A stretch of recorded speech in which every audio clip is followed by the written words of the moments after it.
Rebra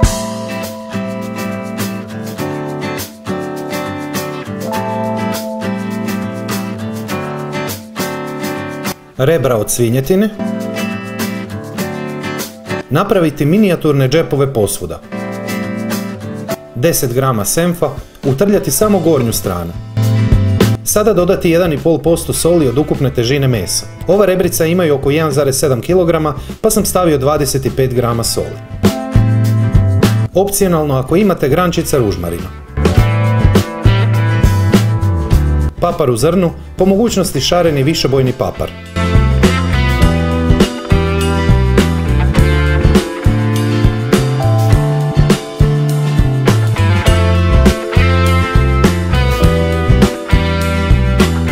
Odlična opcija ako imate samo 1% od ukupne težine mesa, češnjak granule, maksimum 2 grama, znači ne više od toga. Slobodno uzmite jednu punu malu žličicu, trebati će kasnije za krumpire. Na gornju stranu gdje ste premazali senf utrljati većinu soli, znači 2/3 s jedne i 1/3 s druge strane.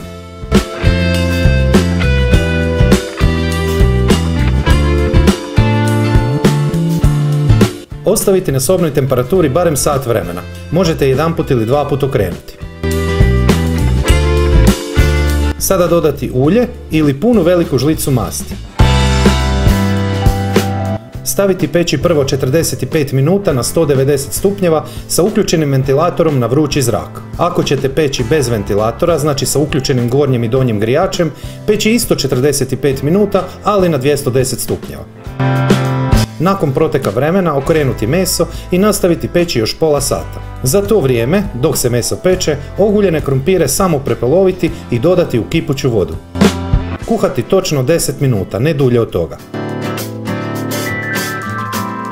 Izvaditi ih van i ostaviti da tako stoje do upotrebe. Sada je meso prošlo pola sata, pa ga izvaditi van i okrenuti.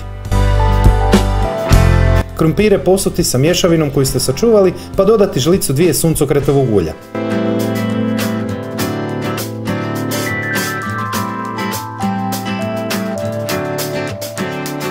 Vratiti natrag u pečnicu na otprilike 15-20 minuta. Na pola pečenja okrenuti krumpire i zaliti sa malo vode, oko 1 decilitar. Može i svjetlo pivo ako ga imate pri ruci. Okus je zaista savršen. Ispod svakog mog videa niže u opisu je pisani recept, popis sastojaka, postupak i savjeti koji nisu stali u video. I još neka slična pečenja koja ste možda propustili, a super su ideja za ručak.